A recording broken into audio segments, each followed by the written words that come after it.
NIL has been amazing. It's been a great, I don't know, campaign to be a part of. That was another California bill. So this flag here, we're trying to change things from California and just, it's contagious. It has to. Lead the way. But it was interesting because, gosh, if you look at the nation, such partisan divide and just toxicity, right? And almost every issue you look at. But when it came to NIL, bipartisan support. The bill in California, we got 100% bipartisan support in California. Wow. There was not one no vote. Really? Right? And this is a blue state. Yeah. Then we went to Florida and got all kinds of bipartisan support. That's great. And it passed in a red state. Red Nebraska, blue New Jersey. It didn't matter. It didn't matter. You couldn't tell a Democrat or Republican apart when they were talking about name, image, or likeness. And it felt good that there was this overwhelming push for player freedoms. But it has to start somewhere. It couldn't. I don't think it could have started anywhere. I think it took a state like California that's really going to look at this issue as a platform to start it. I think a lot of the ripple effect, a lot of that was based in competition. Exactly. Yeah. Think about it. You can't be behind the ball. Yeah. And something like that. You can't have your schools handcuffed while California's out there, making money, giving their players. Yeah. No, that's interesting. You mentioned the partisan divide with NIL. How does that translate to the new bill with revenue sharing? Because, obviously, California is a Democratic state, and California is the one who's proposing this new bill. But you'd think, like a red state, like as a Republican, it's smaller government, less regulation, like open market, free market. You would think that's also a Republican, trait, something that they would advocate for as well, right? It's the same from our perspective. When we're talking to lawmakers, it's the same dynamic. Name, image, and likeness. For Democrats, it's like standing up for the little guy kind of a thing. Against this big industry, it's unfair. For Republicans, conservatives, it's like, hey, this is America. We're supposed to be based on free enterprise. Anybody that has talent should be able to go make as much money as they can and have every opportunity. Free markets. And it's no different when it comes to payment, right? So this illegal collusive price fix right now on players' compensation is un-American. It's the opposite of free enterprise. Sure. The opposite. So the same exact principles apply to what this California bill represents. And I think it speaks to the core of each party. So so far, we'll see what the final votes are in each chamber. Yeah. With NIL, at first there were a couple no votes. People stayed off the bill. They didn't really want to vote against it. They kind of knew that it was credible, but they weren't sure. But when the final votes came in, nobody voted no. I don't think anybody wanted to stand. That's awesome. That's really interesting to know. Yeah. People who are like fighting against it, or people who are unsure of what people were thinking during that time, it's very insightful. Yeah, it was like I said, kind of amazing to see. But this is not an easy bill at all. The schools. I've lobbied in Congress a lot on these issues, and I was told early on by multiple offices. They said, you are going up against the most powerful lobbying industry in the nation. They said most people think it's big pharma or big oil. It is not. It is higher education. Really? Very powerful. All the lawmakers graduated from somewhere. They're alumni somewhere. They love going to the games. They love the box seats. They love the special treatment. Yeah. They don't really want to break college sports, but they don't know enough about it. Literally, there is a reason why people lobby is because lawmakers can't know everything. And in Congress, they literally have a world of issues, right? So they lean on people who are supposed to be experts. And, the industry, they don't tell the truth, and if we allow them to lobby without having a counterweight, then all the lawmakers would believe the, false arguments. And, for us, again, going out there telling the truth and showing the facts, data, and figures has been powerful. And Congress hasn't really seen that before. So it's big. Now, what else? Most people don't know this too. In California, you wouldn't know it by the way the schools kind of celebrate it now. Every school opposed our name, image, and likeness bill in the state of California. Every single college did not. Really? None of them wanted it. They said the sky would fall. They'd have to cancel sports. It would hurt female athletes. Anything that they thought could stick to the wall. That's interesting, because you'd think it helps the California schools especially, right? Because big markets, LA, USC, UCLA, I think it only helps. But it takes away from, I think, the people that are running the schools and gives it to the players. No, we're talking about NIL. But even NIL. So think about this. Now, if Nike, prior to July 1st, if Nike wanted a logo on a player's body, who do they pay? Who do they have to pay? The school. The school. Could they pay you? No. No. So in a sense, this monopoly was monopolizing name, image, and likeness value as well from third parties. So now Nike has an option. Now they might still spend the same money, or they can reduce it a little bit, give a little bit less to the school, and give some to the players. Yeah, so exactly. They can go directly to the players now, right? The schools did not want this. And some of the state houses, when we were debating this, some of the schools said it openly, we're going to lose money because some of the sponsors are going to pay the players instead of us. And our counter was, well, that means you're robbing players now. Yeah, you're an education system. They're there to serve the people, help them develop as a person and as, learning and obviously in the sports world, developing your athletic ability. But, I mean, they're there to serve the players and the people. And so they shouldn't really have a say, in trying to take away from the people, That's how, and that was, I mean, really any kind of common sense debate on this issue. The schools just lost. They couldn't justify it. It just was. And they had the power and they had the might.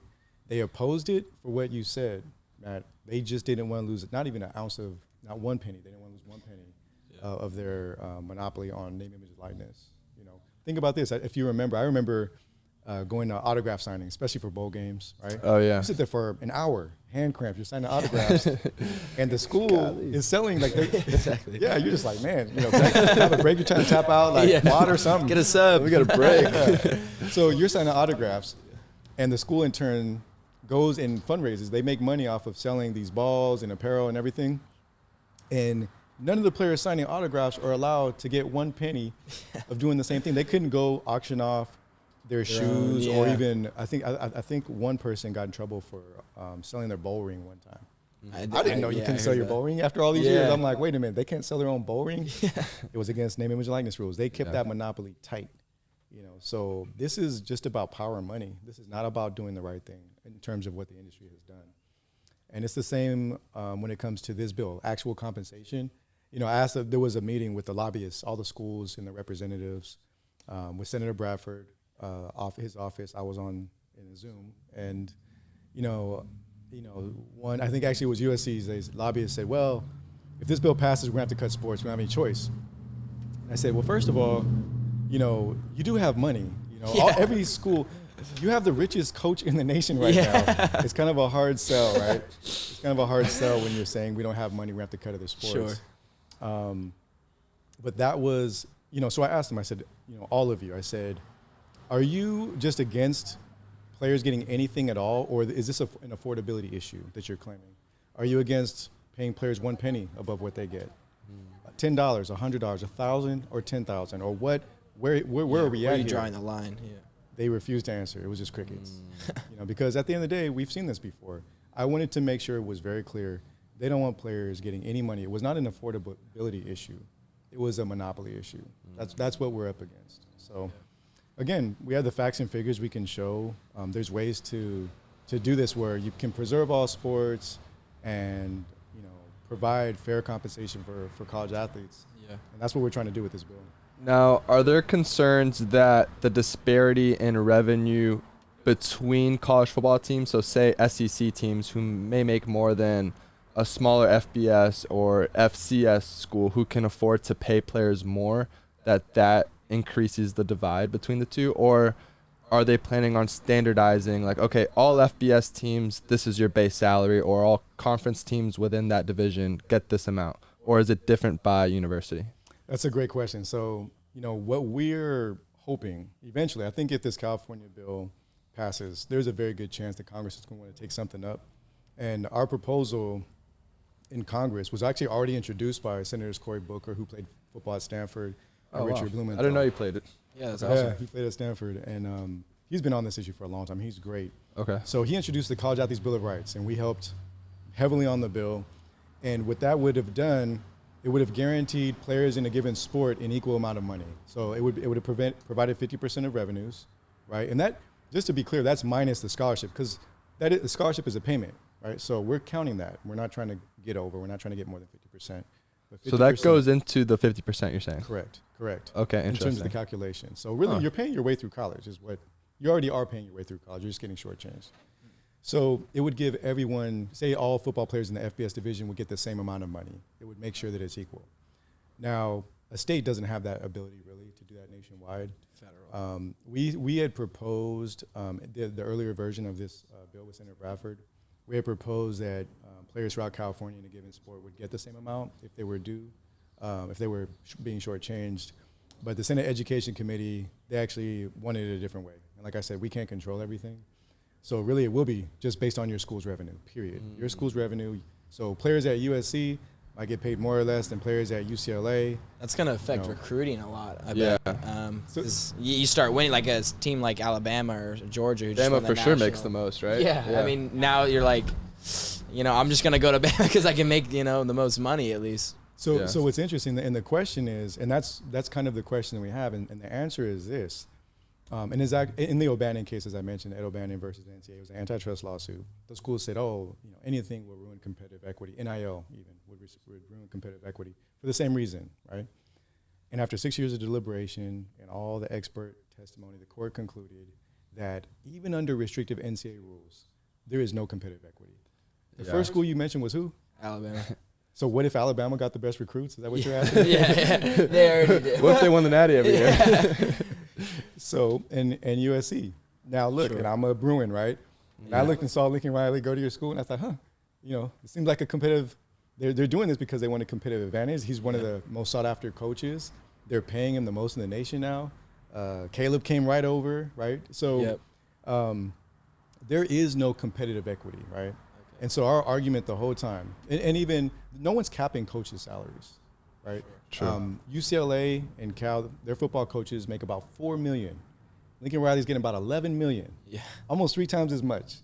Okay, so if there's all kinds of inequity pouring out of the system, and all we're doing is stopping pay to players, you're not doing anything to stop competitive inequities. Now, if you cap coaches' salaries all at the same amount, where San Diego State could hire the same caliber of coach that USC can hire, right? If you prohibit booster payments, what do boosters do?